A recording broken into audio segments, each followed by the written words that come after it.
Hola, espero que se encuentren bien y estén listos para disfrutar una clase sobre geomorfología kárstica. Este es uno de los temas que más me apasionan y he trabajado mucho en eso durante varios años.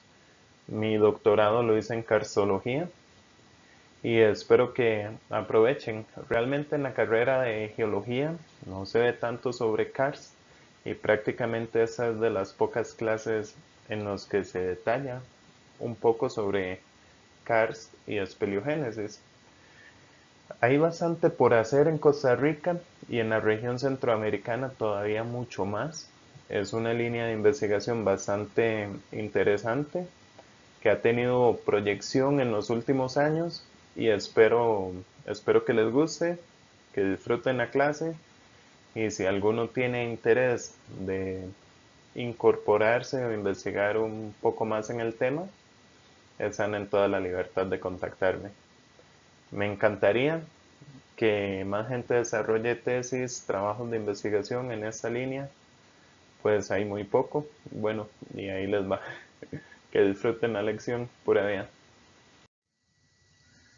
Para la lección vamos a ver algunos conceptos básicos relacionados con el karst, como qué es el karst, en qué tipo de rocas se forma, las diferencias entre las morfologías exógenas y endógenas, que se refiere a las que se forman en superficie y bajo la tierra, y varios conceptos sobre espeleología, que la espeleología es la ciencia que estudia las cuevas, el inframundo, y que usa muchas ciencias asociadas afines, entre ellas biología, arqueología, geología, geomorfología.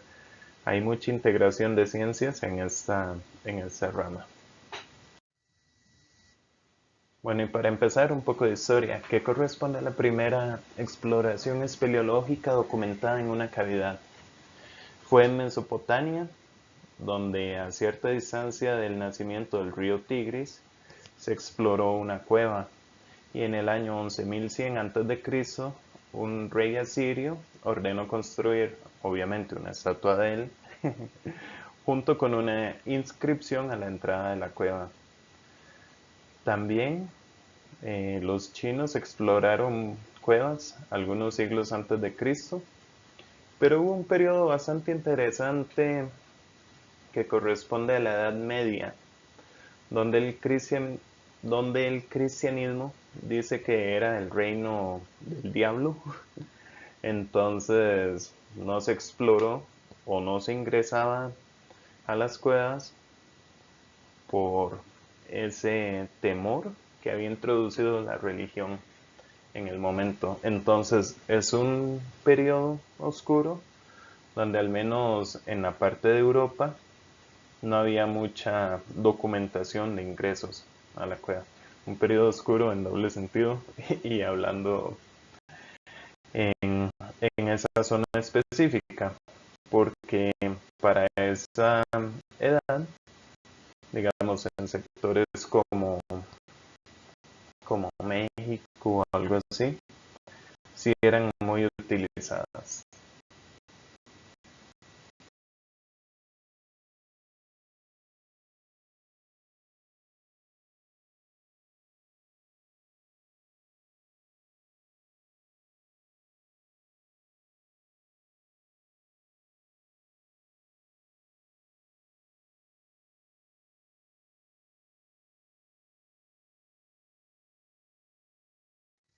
En el año 1974 se escribió un libro denominado Mundos Subterráneos, que es el primer tratado sobre espeleología, que trata de explicar el origen de las cuevas. También ya para los años 1890, finales de los años 800, inicios de los 1900, se dan algunas o bastantes exploraciones espeleológicas documentadas, algunas de estas con técnicas muy rudimentarias y algunas también muy peligrosas. Otras también decían bastante elegantes, como la de la fotografía.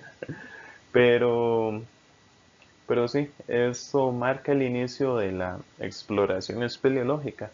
y generalmente o se dio principalmente en la zona de Kranj, Eslovenia, que queda como al norte de Italia, que es una región donde toda la población está ubicada en una zona kárstica con bastantes cavidades y cuevas, dolinas, etcétera, que vamos a detallar un poco más adelante. Tenemos el proceso kárstico. ¿Qué es el karst? Podríamos decir que el karst es un conjunto de formas de alteración de la roca en las cuales el proceso dominante es la disolución de la roca por agua. Y para que este se dé, ocupamos una roca ligeramente soluble o que bajo ciertas condiciones se pueda disolver. El estudio del karst empezó en la zona de Kras, en Eslovenia, que es una región que queda al norte de Trieste y cerca de Eslovenia occidental, por así decirlo, en Postojna, o ese sector. Y la palabra karst deriva de ese sitio, que se conocía como Kras. Tenemos las zonas kársticas que se desarrollan más que todo en las latitudes norte, como se ve en el mapa mundial de la derecha, a nivel mundial, ¿verdad? Obviamente. ¿Por qué? Porque en ese sector se dio mayor formación de sedimentos carbonatados en un tiempo geológico. Las zonas kársticas constituyen también, o en las zonas kársticas más bien se desarrollan sistemas de cuevas, que es todo un mundo subterráneo por explorar y en comparación a otras ramas de las ciencias es muy poco lo que se conoce. Realmente los esfuerzos, digamos, de la exploración han sido esfuerzos de espeleólogos en las últimas décadas que han explorado y documentado todos esos sistemas de cuevas que ocurren en las zonas kársticas. Tienen algunas particularidades, que las zonas kársticas corresponden al 20% de la superficie emergida del planeta y un 25% del agua potable a nivel mundial proviene de acuíferos kársticos, por lo que es muy importante delimitar, entender y estudiar la hidrogeología de sus sistemas kársticos. En los últimos 50 años los espeleólogos han explorado alrededor de 30.000 kilómetros de pasajes de cuevas a nivel mundial. No obstante, hay estimaciones de algunos geólogos que sugieren que quedan 10 millones de pasajes por conocer. Solo en Costa Rica tenemos aproximadamente 11 kilómetros de pasajes subterráneos de cuevas acá en el país. Y un sistema excepcional es Mammoth Cave en Kentucky, que tiene casi 643 kilómetros de pasajes explorados. ¿Y cómo se da esta disolución de la roca para formar el karst? Se da por medio de una serie de reacciones de disolución de la calcita o algún otro mineral soluble, pero acá tenemos el ejemplo de la calcita. Entonces, tenemos que el CO2 está como un gas en el aire, pero se puede disolver en el agua, el cual va a formarnos ácido carbónico. El ácido carbónico va a reaccionar también con los iones de carbonato, que una calcita sólida que está constituida por carbonato de calcio puede disociarse, y al disociarse puede ser disuelta por una serie de reacciones químicas por ese ácido carbónico. Y esta serie de reacciones químicas van a tener una influencia tanto en superficie, formando diferentes morfologías kársticas, como por ejemplo acá tenemos dolinas, sumideros. Una particularidad de los sitios con desarrollo de karst es que el drenaje es muy poco común, se infiltra y sigue a lo largo de cuevas. Entonces acá tenemos el desarrollo de cavidades, que son los conductos preferenciales por donde pasa el agua, y se van alargando. Y puede tener más de un nivel, puede tener un desarrollo a lo largo del nivel freático.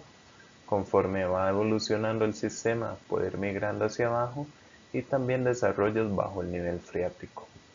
Y a nivel superficial nos va a producir también este tipo de disoluciones en la roca, principalmente cuando la roca está desnuda o no tiene alguna roca o suelo que la cubre y que le vamos a conocer como carring. La reacción química de disolución de la calcita va a verse afectada por diferentes factores, como es la presión parcial de dióxido de carbono, temperatura, el pH y la composición química de la roca. Vamos a tener concentraciones de CO2 en el aire, en la atmósfera y en el suelo, que generalmente son mucho mayores que la concentración en la atmósfera. Es decir, el agua se va a enriquecer más en CO2, va a ser más ácida en el suelo. Y esto se debe principalmente a la actividad biológica del suelo y es más o es mayor en las zonas tropicales. Entonces, el agua se va a infiltrar a lo largo de una grieta y en ese momento donde el agua está infiltrada, aumenta la presión de CO2. Es decir, él tiene una presión hidroestática que aumenta su solubilidad. Y al aumentar la presión parcial de CO2, aumenta la solubilidad y puede disolver un poco más la roca. Hasta que llega otra vez un ambiente de la cavidad, en este caso, por ejemplo, que tiene una concentración diferente de CO2 y la presión suele ser presión atmosférica. Para el desarrollo del CARS vamos a ocupar tres factores o elementos principales. El primero es la presencia de rocas solubles, tales como evaporitas o rocas carbonáticas. Las evaporitas son bastante solubles y tienen una tasa de disolución mucho más alta que las rocas carbonatadas. Un ejemplo de rocas carbonatadas son las calizas, que en Costa Rica tenemos, dolomitas, mármoles, por ejemplo. También son rocas en las que se puede formar karst. Presencia de agua, eh, eso es muy importante. Ocupamos un mínimo de agua para que se dé el desarrollo de karst. Y si tenemos karst en zonas muy secas, podría ser un palio indicador de que en algún momento esa zona, que actualmente es muy seca, pudo haber tenido más agua o más precipitación. Y generalmente tenemos más agua en las zonas tropicales, que también conlleva un mayor desarrollo del suelo. También otro factor bastante importante es que la roca sea permeable. Si tenemos una roca que no tiene ni una sola fractura, el agua no va a poder atacar o concentrar sus esfuerzos en disolverla y no va a generar una disolución, digamos, diferenciada a lo largo de una grieta, sino que la disolvería toda de manera uniforme y no se generarían morfologías kársticas como tales, nada más un desgaste del terreno, pero ocuparíamos o ocupamos porosidad secundaria, como lo son las diaclasas, las fracturas, la estratificación, pero también una permeabilidad en la roca, que la permeabilidad la definimos como la capacidad de transmitir agua. Tenemos entonces la receta para la formación del karst, que ocuparíamos la roca soluble, ocuparíamos presencia de agua y permeabilidad. Aquí hay algo muy importante y es que todas las rocas son solubles prácticamente, pero en medidas muy diferentes. Algunas tienen una solubilidad tan baja que es insignificante para la formación de fenómeno kárstico Entonces ocuparíamos rocas carbonatadas, evaporitas o quizás también cuarcitas y areniscas cuarcíferas para que se nos desarrolle todo un sistema kárstico. Para hablar de disolución de una roca, tenemos que hablar de solubilidad de los minerales. Y acá tenemos un ejemplo de solubilidad de minerales comunes, de rocas donde se desarrolla el karst en condiciones de ligeramente ácidas, con ácido carbónico. Es decir, tiene pequeñas cantidades de CO2 disuelto y una presión de CO2 de 0,001 bar y a 25 grados centígrados.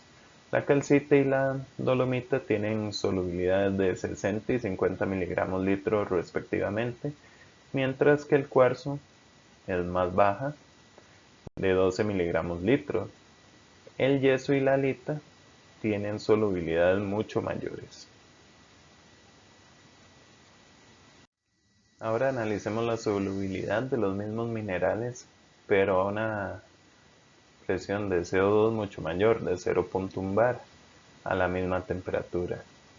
Tenemos que la calcita aumentó a 400 miligramos litro y la dolomita a 300 miligramos litro, mientras que los otros minerales no varían. Entonces, ¿qué quiere decir esto? Que conforme haya más presión de CO2, más se va a disolver las rocas carbonatadas como la calcita y la dolomita. Entonces, en el ejemplo que les explicaba, a mayor columna de agua, mayor presión de CO2 y mayor capacidad de disolución. En el gráfico de la izquierda tenemos un ejemplo donde se ve la solubilidad de la calcita comparada con la temperatura y diferentes presiones. Entonces, en el eje vertical tenemos la solubilidad, que vemos que aumenta con aumentar la presión. Tenemos diferentes presiones, entonces a 30 bares es más soluble que a 20 bares y que a 10 bares y así respectivamente. Otro efecto particular es que a menor temperatura, mayor solubilidad. Y en el gráfico de la derecha podemos observar la presión de CO2 versus la solubilidad y se tiene que cada 25 grados centígrados que desciende la temperatura, la solubilidad de la calcita aumenta 75 miligramos por litro. Es decir, a temperaturas más frías, más soluble es la calcita. Para determinar o cuantificar la tasa de disolución hay varias metodologías. A la izquierda tenemos un medidor de microerosión, que lo que se hace es fijar ese medidor a la roca y a lo largo del tiempo, varios años, ir midiendo a niveles muy precisos cuánto se va disolviendo esta roca. A partir de este tipo de mediciones se han obtenido tasas de disolución de 0,005 milímetros al año hasta inclusive tasas bastante altas de 0,14 milímetros año. Y va a depender de las condiciones particulares donde se encuentre, tanto el régimen climático, inclusive si es a nivel superficial o a nivel de subsuelo. También otra manera de cuantificar la disolución es el utilizar unas placas de carbonato de calcio. Estas se pueden colocar en diferentes ambientes. Se cortan primero, se pesan y se colocan en diferentes ambientes. Se pueden colocar dentro de cuevas, en el subsuelo o en el agua o en la superficie, en la atmósfera de una cueva, por ejemplo. y dejarlas un largo periodo de tiempo y posteriormente pesarlas de nuevo para cuantificar un volumen disuelto. Cuando hablamos de karst y de disolución, también es importante o vamos a encontrar el término pseudokarst, que corresponde a morfologías similares a disolución que no necesariamente son productos del proceso kárstico. Algunos ejemplos, como el de la foto, son los táfonis o las galmas, que ya vimos cuál era su origen en unas lecciones anteriores. Su fusión o conducción de material detrítico por agua y colapso o drenajes subsuperficiales, como un ejemplo también que vimos de tubificación de algunas nacientes que van erosionando y puede llegar a formar algún tipo de cárcavas, o también los jameos que corresponden a colapsos de tubos de lava, que posiblemente lo van a ver en la parte de geomorfología volcánica, en las coladas de lava, y nos producen formas similares a dolinas. Acá tenemos una fotografía a manera de ejemplo de un proceso de subfusión que ocurrió en unas tobas en Guatemala, y todo el mundo o en las noticias la mayoría de personas lo asociaron a una dolina. No obstante, parece ser que es un proceso más bien de subfusión de tobas volcánicas que produjo este tipo de colapso. Vamos a tener morfologías endocársticas como las cuevas, y acá tenemos dos ejemplos de cuevas en rocas evaporíticas. A la izquierda, una cueva desarrollada en yeso y a la derecha una cueva desarrollada en sal. Las cuevas desarrolladas en sal tienen una particularidad, y es que para que se preserven tiene que ser en un régimen climático muy seco. Ellas prácticamente con un fuerte aguacero van a cambiar su morfología, pues es tan soluble la sal que la morfología de la cueva cambia muy rápido cuando hay presencia de agua.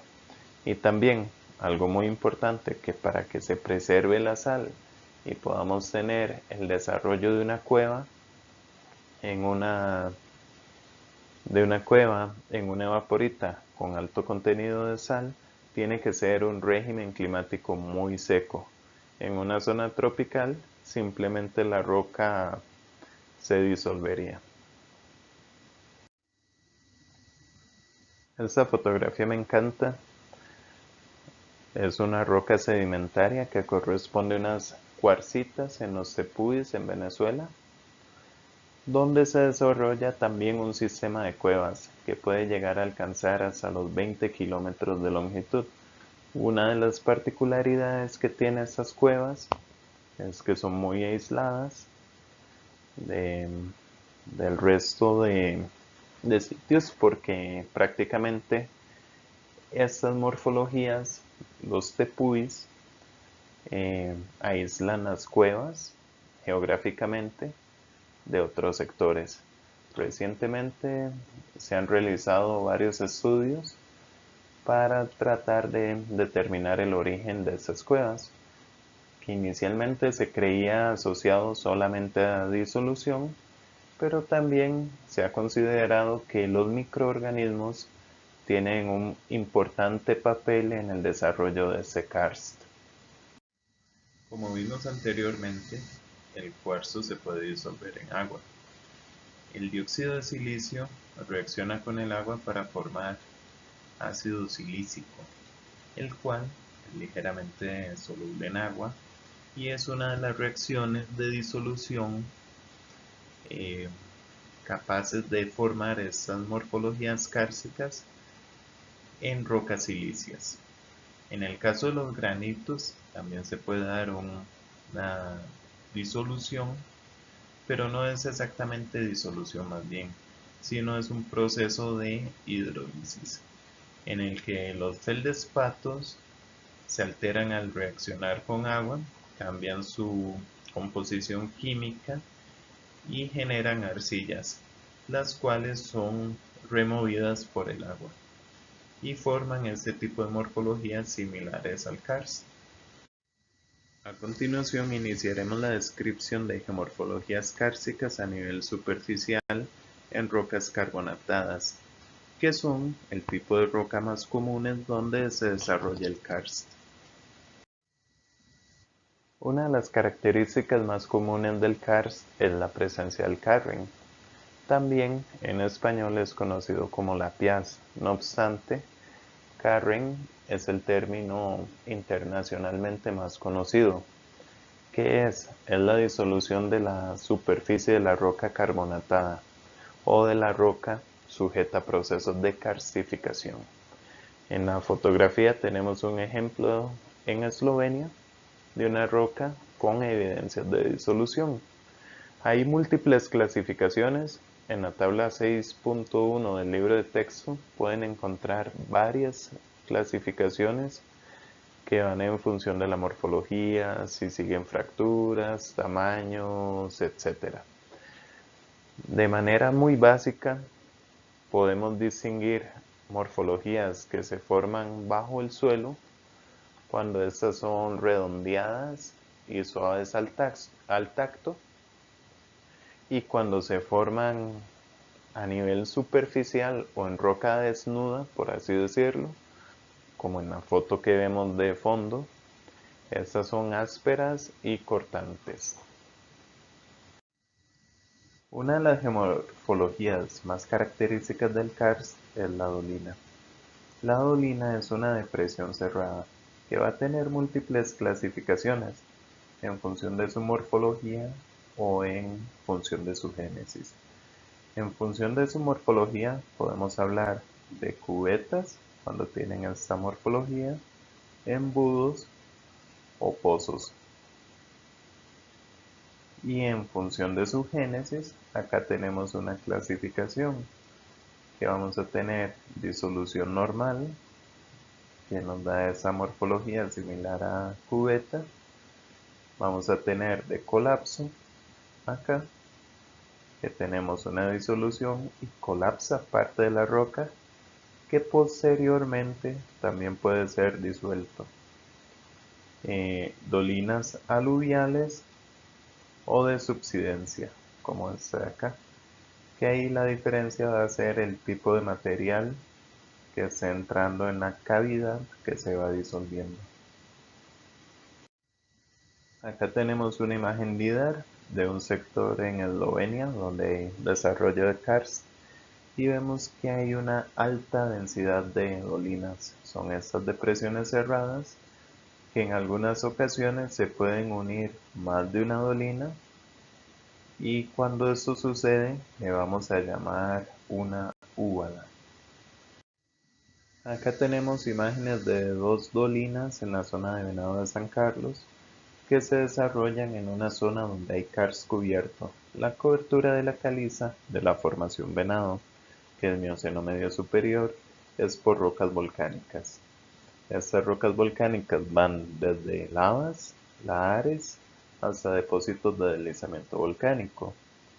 Entonces, donde se va desarrollando la dolina, en la roca inferior, en la caliza, se da una dolina de subsidencia en muchos de los casos, y la depresión, como en el caso de la imagen de la izquierda, a veces es muy suave. Una particularidad que se presenta es que muchas veces las dolinas son sitios bastante fértiles porque concentran los nutrientes de los sitios alrededor también y el suelo.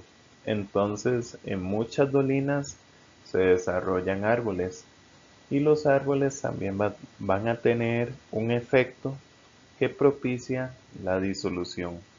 Ellos van a tener una meteorización biológica y van a afectar directamente la disponibilidad de CO2 y van a generar tal vez más disponibilidad de CO2 para la generación de más ácido carbónico y también van a tener un efecto físico de las raíces de disgregación de la roca. Por lo tanto, los árboles en las dolinas pueden acelerar procesos de disolución. En las zonas tropicales también hay un tipo particular de morfología de dolina que se conoce como cockpit, que son estrellas de 5 puntos en la parte de la depresión rodeadas por colinas, como se ve en la imagen de la derecha de curvas de nivel. Estas fueron descritas inicialmente en Jamaica, pero han sido reportadas en múltiples zonas de karst tropical. Debido a que las morfologías kársticas se desarrollan a lo largo del planeta, van a tener diferentes nombres en algunos sectores u otros. Por ejemplo, los mogotes. Los mogotes se conocen como esas montañas o escarpes de roca carbonatada en una llanura o en una zona plana. Este nombre, mogotes, es originario de Cuba, pero aplica para esos cerros kársticos en peniplanicies. Aquí vemos un ejemplo de una dolina de colapso en Eslovenia, que estamos viendo esta dolina de acá. Entonces, como ven, el borde de la dolina es todo esto que estoy señalando en rojo. Estamos viendo solo parte de la dolina de colapso, es de dimensiones bastante grandes. Y acá, que se ve el río y hay un puente natural, es este. Entonces, era una zona donde había una cueva y colapsó la dolina y se generó esta morfología por colapso. Pero como podemos ver en el mapa, acá en amarillo, tenemos múltiples dolinas de colapso en la zona, bastante grandes. También tenemos el cañón kárstico del río, acá en celeste. Y tenemos un flujo hacia acá del agua, principalmente que proviene de ese sector. Acá tenemos un ejemplo de la dolina de colapso de Imotski en Croacia, que está en el pueblo del mismo nombre. Y una de las particularidades que presenta es que posteriormente al colapso alcanzó el nivel freático, por lo que en el fondo de la dolina de colapso hay un lago. Las dolinas de colapso en la zona de Yucatán de México, que tienen la particularidad de la dolina de colapso anterior en Croacia, o sea, alcanzan el nivel freático, se les conoce como cenotes. Es una dolina de origen kárstico que generalmente es de colapso y se encuentra parcialmente inundada. Son puntos de bastante interés desde el punto de vista arqueológico. Hay muchos hallazgos bastante importantes que se han realizado en ese tipo de cenotes. En China tenemos unas morfologías también de colapso similares a las dolinas de colapso, pero de muy grandes dimensiones que se conocen como tianquens, que se producen por el colapso de una cueva gigante. Algunos de los tianquens pueden llegar a alcanzar hasta 600 metros de profundidad. Bueno, no, no tiene nada que ver esta diapositiva, se me salió un poco, pero ¿a quién no le gustaría tener un Corvette? Bueno, si lo tienen, cuídenlo, porque esto pasó en el Museo Nacional de Corvettes de Estados Unidos en Kentucky en el año 2014. Justo bajo una de las salas de colecciones se dio el colapso de una dolina. Y eso lo quería para introducir el tema de los peligros asociados al karst. Y hay toda una particularidad no solo es el colapso de infraestructuras del que hay que tener cuidado, sino también la vulnerabilidad de acuíferos kársticos, que también es otro tema y bastante complejo de estudiar, y también la parte de construcción de túneles en zonas kársticas. Ha pasado que máquinas tuneladoras han quedado atrapadas en sectores donde hay cuevas. Entonces, hay muchas cuestiones o variabilidad que a veces no se puede estudiar con tanto detalle en una zona kárstica por la complejidad que esta presenta, pero que debemos conocer en la mejor de las maneras posibles. Otra geomorfología kárstica bastante particular son los poljes. Son depresiones grandes de más de 1 kilómetro. Pueden tener áreas entre 0.5 y 500 kilómetros cuadrados, planas en el fondo y de muy grande extensión, por así decirlo. Entonces, el polje va a tener una parte plana en la parte inferior que generalmente está llena de sedimentos, sedimentación aluvial. Vamos a tener tres tipos de poljes principales, lo que sería un polje de borde, acá, que lo que tenemos es un límite geológico entre una roca no carbonatada y una roca carbonatada. Vamos a tener un polje de tipo estructural cuando hay un control estructural como esos plegamientos y fallas que se ven acá, y le vamos a llamar un polje de nivel base cuando el polje o esta depresión muy plana se desarrolla a lo largo del nivel freático o en una zona de fluctuación.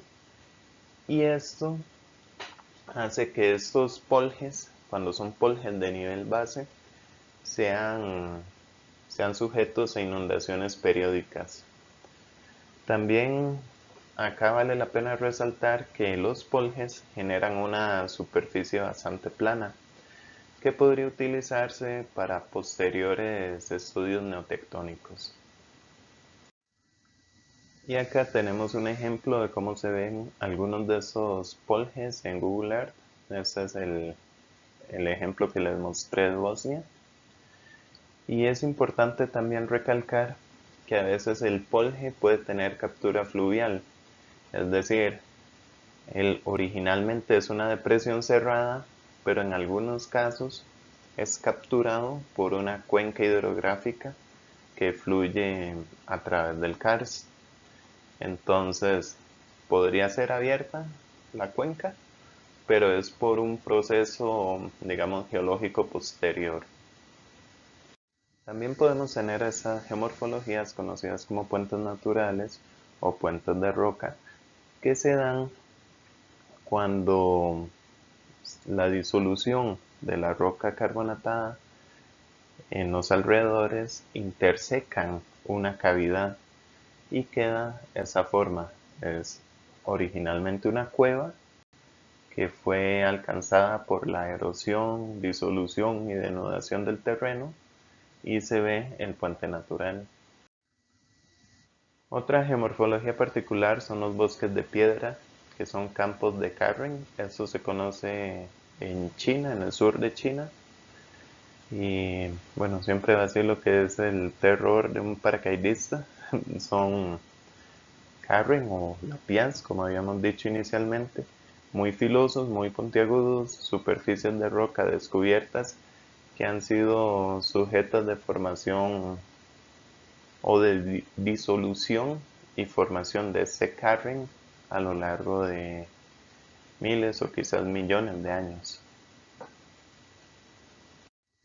Tenemos también lo que son cañones kársticos, que se deben a la erosión, disolución de la roca carbonatada. Son por lo general bastante verticales y tienen la particularidad de que algunos de esos cañones son secos, es decir, ya no hay un flujo de agua permanente porque posiblemente pasa por un sistema de cuevas. También, no necesariamente todos los cañones kársticos son secos, también hay unos que tienen una red fluvial asociada, pero sí tienen la particularidad de ser bastante verticales. Un concepto importante también en los sistemas kársticos desde el punto de vista hidrogeológico y de formación de cuevas como tal son los sumideros y las urgencias.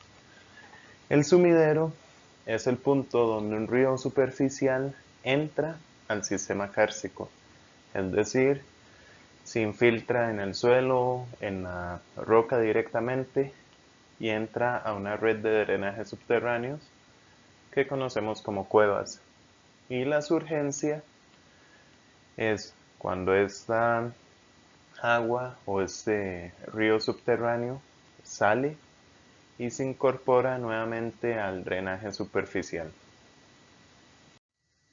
En algunos casos se puede analizar el drenaje subterráneo a lo largo de las cuevas, si estas son suficientemente grandes o amplias para ser exploradas.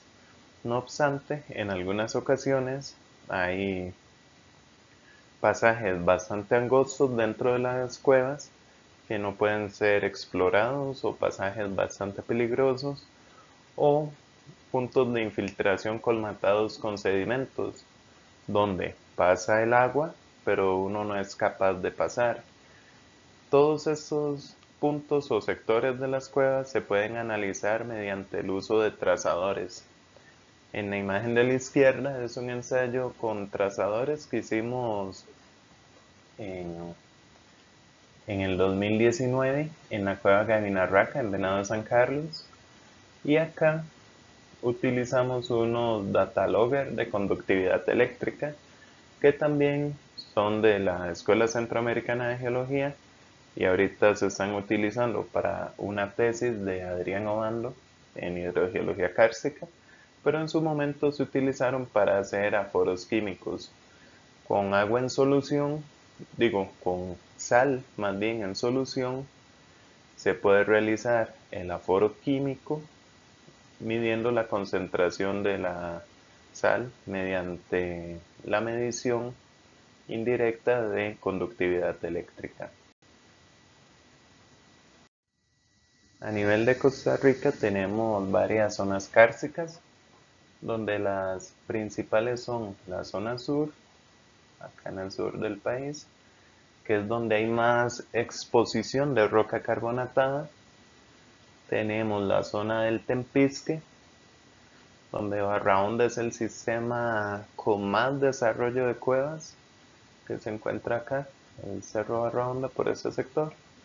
Y tenemos la zona de Venado de San Carlos, también que tiene sistemas de cuevas de casi 5 kilómetros interconectados, siendo el sistema de cuevas más grande del país.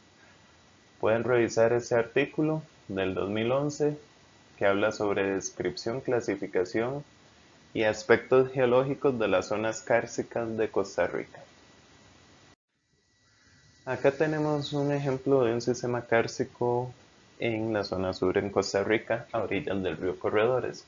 Tenemos la caverna Corredores, que tiene su entrada principal por acá. Bueno, el río sale por este sector aquí.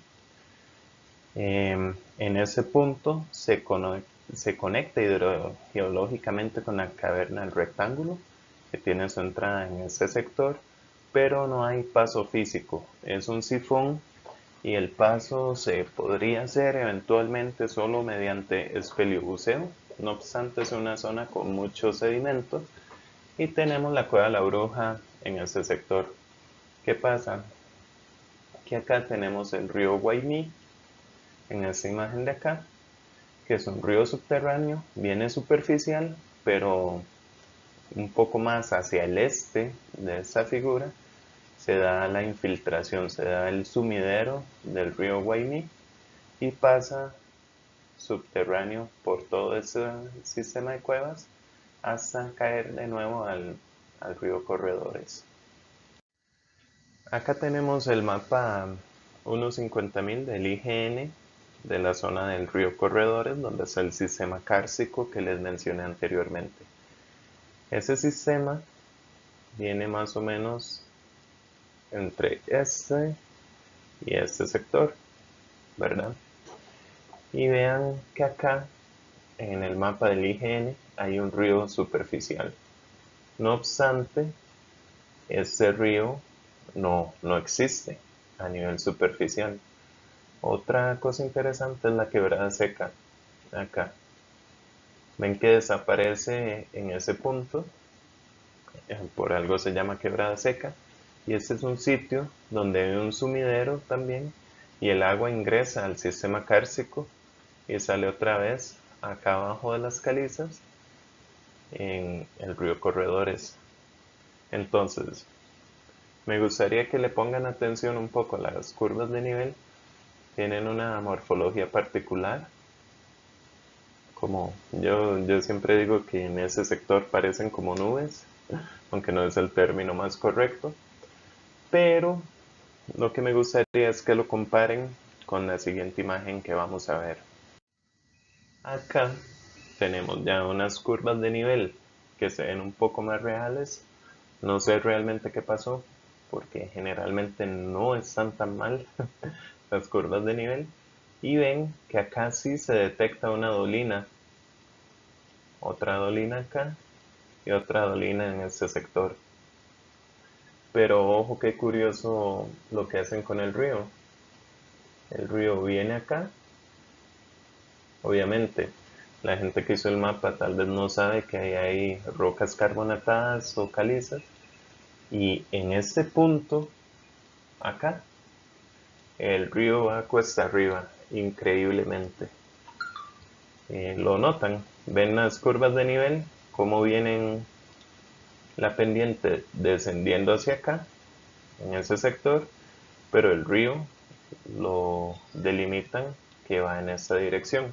Obviamente, eso es incorrecto y el río va subterráneo por el sistema de cuevas que les había mencionado anteriormente. Ven acá también, aquí es un poco más detallado la quebrada seca. Acá hay algunos cerros cónicos asociados a karst. Todo esto filecal, son calizas. Acá tenemos otra dolina que se ve en este sector. Y alguna otra acá que se puede reconocer. Y también quiero recalcar aquí la importancia de las curvas de nivel. Perdón. Estas curvas de nivel son cada 10 metros y ya nos permiten ver algunos elementos kársticos. En el mapa con curvas de nivel cada 20 metros prácticamente no podemos ver todo el detalle geomorfológico que vemos acá. Inclusive muchas de las dolinas no se ven acá a esta escala y ocupan trabajo de campo o casi que fotogrametría con dron para ser detectadas. Otra particularidad es que la capa de calizas más o menos anda en este sector, por acá, y ven que el cañón es bastante profundo. Entonces es un cañón kárstico profundizado pero capturado por el drenaje fluvial. Ahora vamos a ver procesos de espeleogénesis. La espeleogénesis son los procesos que conllevan a la formación de cuevas. Y esto ocurre en lo que sería el endokarst. Para la formación de una cueva por disolución kárstica, vamos a ocupar alguna serie de factores. Factores geológicos es que exista una permeabilidad, ya sea primaria o secundaria, en la roca. Como habíamos mencionado anteriormente, se ocupa que el agua pueda fluir a través de esas fracturas o de esos poros que tiene la roca para generar la disolución.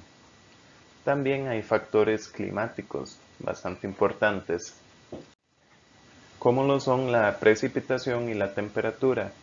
Ocupamos disponibilidad de agua, que esté generando este tipo de reacciones químicas, para ir disolviendo poco a poco la cueva. Y la temperatura, bueno, ya vimos en, en la cinética de la reacción química de la disolución de la calcita, que es un factor importante en la disolución. No obstante, también es importante desde el punto de vista del tipo de bosque que se vaya a desarrollar. Si bien es cierto, la temperatura es importante, es más importante el estar en una zona tropical con mucha actividad biológica, que es el último factor que vemos acá, que está directamente relacionado con la producción de dióxido de carbono. Entonces, en una zona tropical va a tener una temperatura característica, vamos a tener una alta producción de CO2 en el suelo debido a la actividad biológica, y eso va a hacer que los suelos sean mucho más ácidos y con mayor potencial de generar ácido carbónico, que es fundamental para la espeleogénesis. Algo muy importante en el desarrollo de karst es la infiltración. Esta puede ocurrir de manera directa o indirecta. Hablamos de infiltración directa cuando el karst no está cubierto por una roca geológica y el agua que llega a superficie se infiltra. Y hablamos de infiltración indirecta cuando hay una capa geológica, otra roca, que tiene que ser permeable, a lo largo de la cual el agua puede fluir hasta el karst. En la infiltración indirecta, en el viaje que hace el agua a lo largo de esta otra unidad geológica, podría tener consecuencias en la incorporación de algunos elementos químicos que podrían llegar a condicionar la disolución, una disolución, no sé, más agresiva, depende de los elementos que incorpore, o mineralogía secundaria, que le vamos a llamar espeleotemas, que se formen en la cueva. Hay dos tipos principales de procesos en la espeleogénesis. Podemos hablar de procesos químicos, disolución, y procesos físicos, que es la erosión y transporte de sedimentos. Entonces, una parte va a ir disuelta de la roca, que en ese caso va a ser la roca carbonatada, y parte del remanente también, o colapsos, bloques o sedimentos de la cueva, se pueden transportar por las corrientes de agua a lo interno del sistema kárstico mediante regímenes de flujo turbulento o también laminar en algunos sectores. Las aguas, podemos decir que hay aguas meteóricas, que son las aguas epigenéticas que se recargan desde arriba, es el agua de lluvia o del sistema hidrológico normal, pero también si tenemos aguas profundas, le conocemos como hipogénicas, que son aguas que provienen de lo interno de la tierra, por así decirlo, como una fuente termal. Es una recarga de agua enriquecida, generalmente son más ácidas, con más elementos, mucho más agresivas, que vienen de abajo hacia arriba. Y vamos a tener ácidos que están involucrados en el proceso de espeleogénesis. El ácido carbónico, que es el que hemos visto principalmente, la reacción, pero cuando estamos hablando de aguas hipogénicas, entra en juego también mucho el ácido sulfúrico, que puede reaccionar también con la roca carbonatada mucho más agresivamente y crear sistemas mucho más complejos. En este diagrama vemos lo que sería una espeleogénesis del sistema kárstico normal. Tenemos un sector donde se infiltra el agua, que corre a lo largo de una zona badosa, y en esa zona badosa, que está sobre el nivel freático, ¿verdad? Vamos a tener pasajes que le llamamos de tipo badoso. ¿Qué pasa en este tipo de pasajes? Predomina una erosión vertical. Entonces vamos a tener pozos, como este que tenemos acá, o como la entrada, y cañones en este sector. Después, cuando llegamos cerca del nivel freático, vamos a tener lo que son pasajes freáticos, como este, que son pasajes que están totalmente cubiertos por agua o llenos.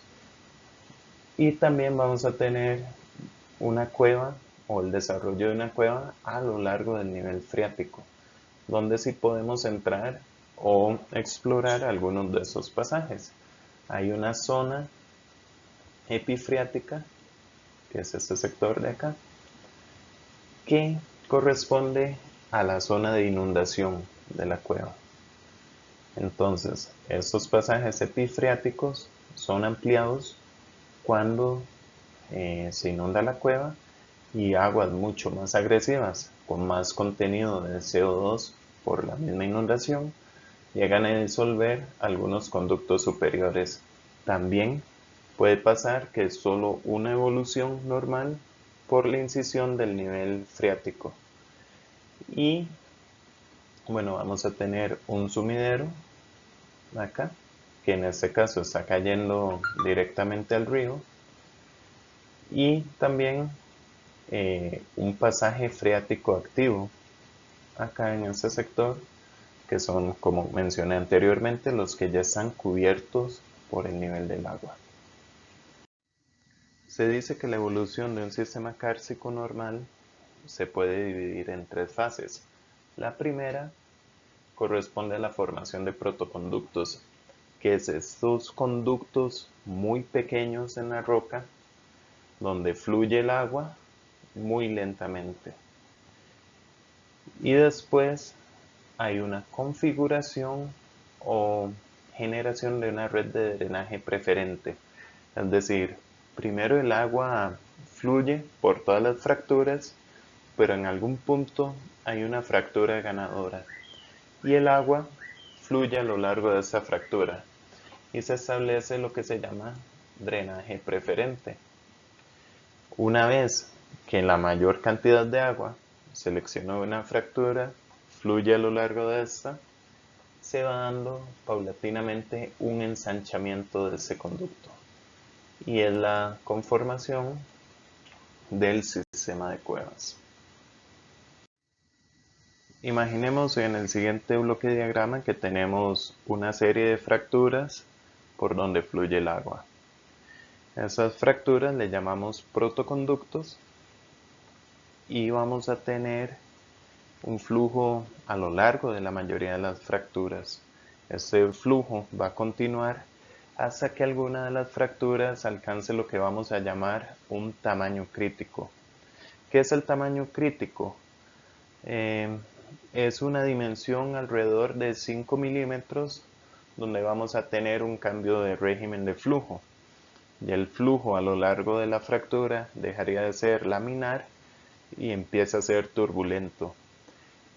Este cambio en el tipo de régimen de flujo a lo largo de una fractura va a generar que se dé una configuración de una red de drenaje preferente.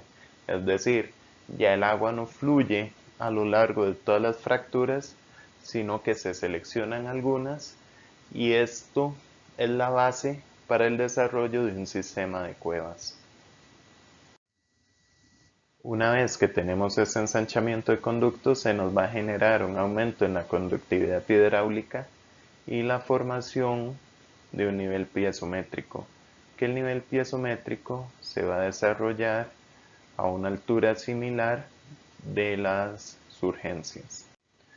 Los conductos que resultaron favorecidos o seleccionados van a aumentar muy rápido el tamaño debido al régimen actual de flujo turbulento. ¿Y cuánto tiempo se requiere para desarrollar un sistema de cuevas? Obviamente va a ser muy variable, pero hay unas estimaciones. Entonces acá en el eje X tenemos los años y en el eje Y el diámetro de un conducto. Vemos que los primeros 3000 a 5000 años el conducto apenas se va a ensanchar de 5 a 10 milímetros en este periodo de tiempo. No obstante, acá pasa algo importante, que es el cambio de régimen de flujo, que era lo que les comentaba anteriormente. Entonces, para un mismo periodo de tiempo, digamos de 5.000 a 10.000, en una etapa 1, llamémoslo así, y en etapa 2, vamos a tener un ensanchamiento de casi 3 metros de diámetro. Es decir, los primeros 5.000 años, 5, 10 milímetros, pero los próximos 5.000 años, 3 metros. ¿Y por qué? Porque tenemos ese cambio de régimen de flujo. Ya no es muy poca agua fluyendo a través de la fractura, sino que fluye de manera turbulenta y es más cantidad, lo cual aumenta la disolución. Y después, bueno, vamos a tener diferentes escenarios. Podemos tener la formación de un conducto activo que eventualmente podría llegar a un colapso, la formación de un conducto inactivo que se abandona en el sistema de cuevas, o la evolución a un cañón kárstico. Acá tenemos un diagrama de modelos espeleogenéticos que varía la densidad de fracturas. Entonces, vamos a tener que en un estado 1, como le llaman los autores, vamos a tener una baja densidad de fracturas y vamos a tener la formación de una cavidad batifriática profunda, es decir, la mayoría o el pasaje kárstico o la cavidad es bajo el nivel piezométrico.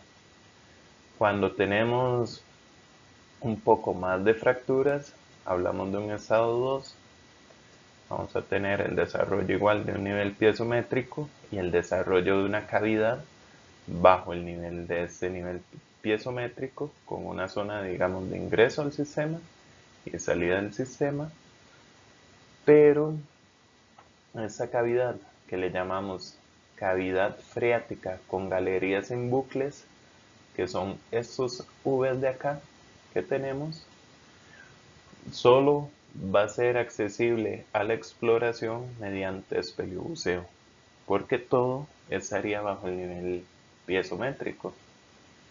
Después, si tenemos todavía una mayor cantidad de fracturas, hablamos de un estado 3, donde vamos a tener una cavidad mixta entre freática y epifreática. Entonces, ¿qué quiere decir eso? Una cavidad freática es la que se desarrolla a lo largo del nivel freático, pero vean, por ejemplo, acá hay un bucle o un loop bajo el nivel freático. Eso, explorando la cueva, en ese punto le vamos a decir que es un sifón y solo se podría pasar mediante buceo. Acá tenemos otro y esa parte sí es accesible a, a una exploración, digamos, superficial o a lo largo del nivel freático. Y si la densidad de fracturas es mucho mayor, vamos a tener una cueva epifreática ideal, que corresponde a la mayoría de cuevas exploradas. ¿Por qué? Porque es más fácil pasar una cueva a lo largo del nivel freático que uno pueda caminar que realizar, digamos, espeleobuceo o exploraciones complejas donde uno tiene que pasar sifones como estos. Entonces, si la densidad de fracturas es muy alta, la disolución se da a lo largo del nivel freático y hablamos de un estado 4.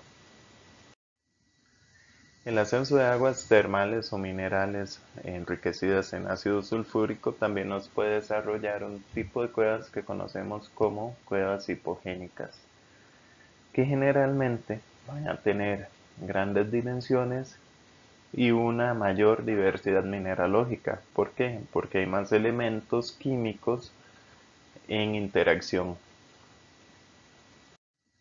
Algunas de estas aguas termales sulfúricas podrían estar asociadas a influencia volcánica, también hidrocarburos o interacción con formaciones evaporíticas. En la imagen de la izquierda tenemos las cuevas de Naica, que son unas cuevas que se exploraron creo que en el año 2009, por ahí, 2008, que tiene cristales gigantes de yeso que pueden llegar a alcanzar casi los 11 metros. Bueno, yeso, anhidrita y creo que selenita también. Y en el esquema de la derecha tenemos un esquema de formación de una cueva por ácido sulfúrico. Como ven, como les explicaba, la formación más bien sería de abajo hacia arriba. Tenemos unos conductos, que es como un tipo de alimentador, de donde sale el ácido, y va a haber un régimen convectivo en la formación de la cavidad con la creación de estas cúpulas particulares. Y acá tenemos algunos ejemplos de una cueva muy famosa, Lechuguilla, en Estados Unidos, que es una cueva de origen de ácido sulfúrico.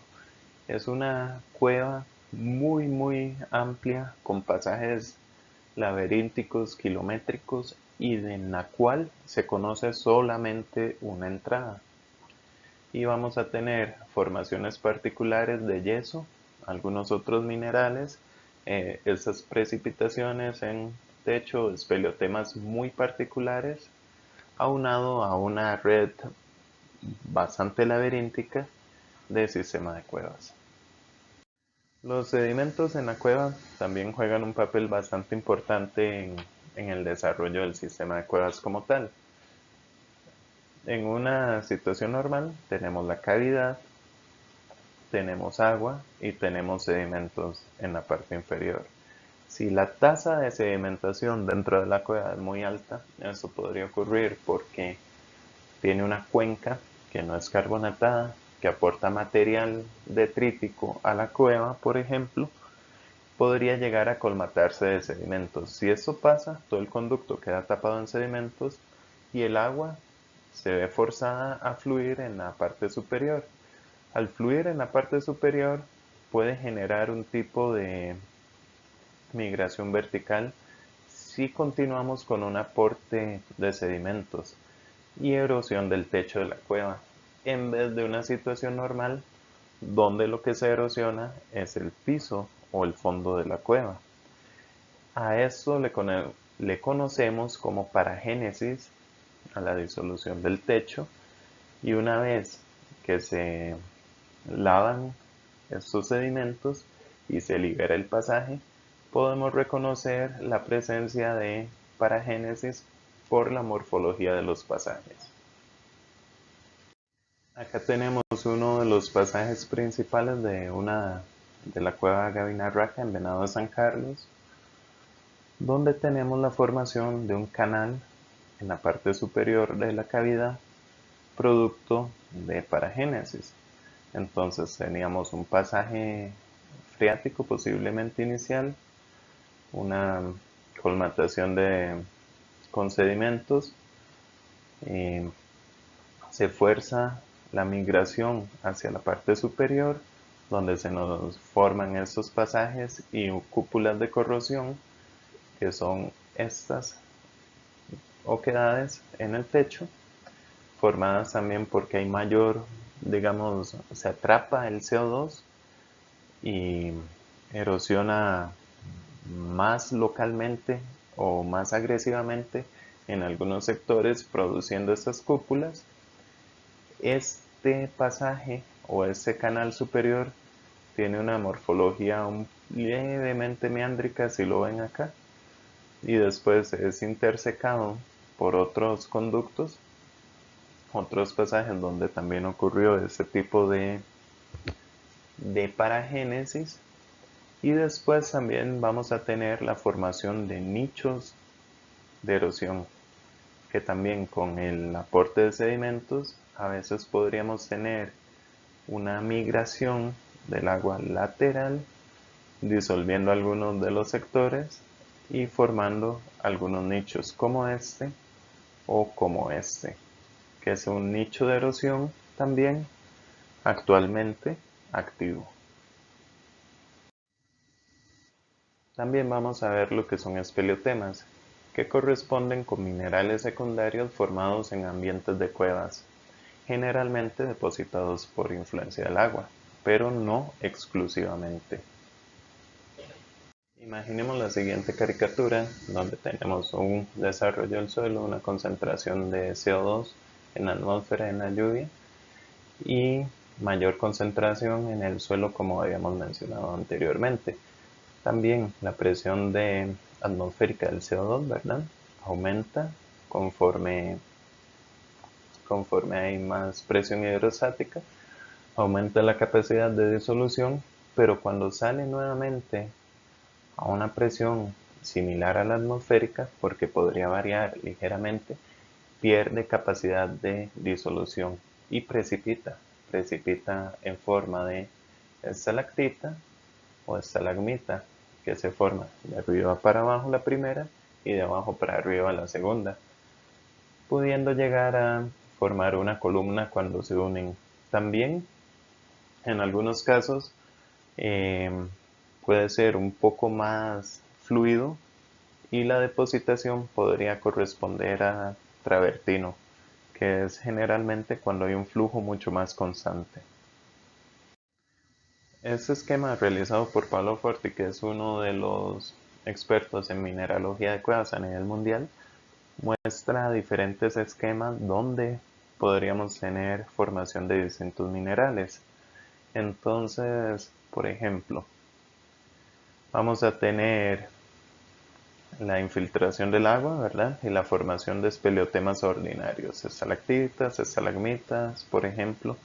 También la evaporación podría tener alguna influencia, pero si estamos cerca de ambientes volcánicos o anomalías térmicas, también podríamos tener el desarrollo de geizermitas, que son algunos espeleotemas formados por la precipitación de minerales de aguas termales, por así decirlo.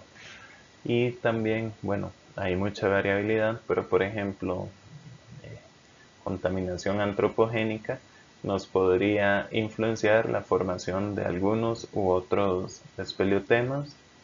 También lo que, lo que podría ser aguas hipogénicas nos podría influenciar también la formación de otro tipo de espeleotemas. El viento también, corrientes de viento podría influenciar algunos espeleotemas eh, o la morfología de algunos de estos. O lo que sería también el guano de los murciélagos podría aportar algunos minerales fosfatados o elementos de fosfato para la creación de minerales secundarios con una base de fosfato. Uno de los espeleotemas más comunes es la estalactita, que se forma por goteo de arriba hacia abajo y tiene esta morfología en corte transversal. También las corrientes de viento podrían tener algún efecto en la morfología de la estalactita, ya sea por evaporación o por difusión. Este espeleotema que se llama cortina también se forma por goteo, pero tiene una condición particular, que el agua fluye a lo largo del techo, es decir, no cae directamente, sino que el techo tiene una ligera pendiente que permite que el agua pueda, o la gota de agua, pueda fluir a lo largo del techo y vaya precipitando el espeleotema carbonatado en este caso. También pueden haber diferentes concentraciones de, de materiales o impurezas en el goteo que le da un aspecto multitono. La estalagmita tiene la particularidad que se forma de abajo para arriba por el goteo, entonces la gota cae y se forma una capa, posteriormente se forma otra y tiene un continuo crecimiento hacia arriba. Entonces, tiene una particularidad que como una roca sedimentaria podemos decir que está estratificada, siendo esta parte de la estalagmita la parte más joven y esta parte, la parte inferior, en este caso, la parte más vieja. Eso nos da un registro que podría ser continuo en el tiempo. Podrían haber algunos gaps también asociados a ausencia de infiltración de aguas o algún cambio de régimen climático en superficie, pero nos permite tener el registro bastante continuo donde podemos analizar diferentes, por así decirlo, estratos dentro del espeleotema y es muy utilizado para estudios paleoclimatológicos. La columna es el espeleotema que hemos mencionado que se forma por la unión de una estalactita y una estalagmita. En el momento que se da la unión, el agua deja de fluir a través de la estalactita y fluye de manera lateral. Otro espeleotema bastante particular es el flotsam, que también se le conoce como depósitos de travertino, que está constituido, como su nombre lo dice, por travertino. Entonces el travertino es una variedad más impura, por así decirlo, de calcita, un poco más porosa, y que en algunos casos puede llegar a atrapar materiales, ya sea troncos, barro, esqueletos, insectos, y los preserva en el registro fósil. Un espeleotema bastante particular son las elictitas. Hay autores que dicen que se desarrollan por capilaridad, algunos otros sugieren que se desarrollan por el sistema cristalográfico de la calcita o del aragonito, o también hay algunos estudios que sugieren que son formados por mediación de microorganismos. La particularidad que tienen más bien es que crecen contra la gravedad y prácticamente todavía no hay un modelo universal que explique cómo se originan las elictitas y podría ser que una elictita particular corresponda a condiciones de formación diferentes a otra. O sea, cada una podría ser un caso de estudio particular.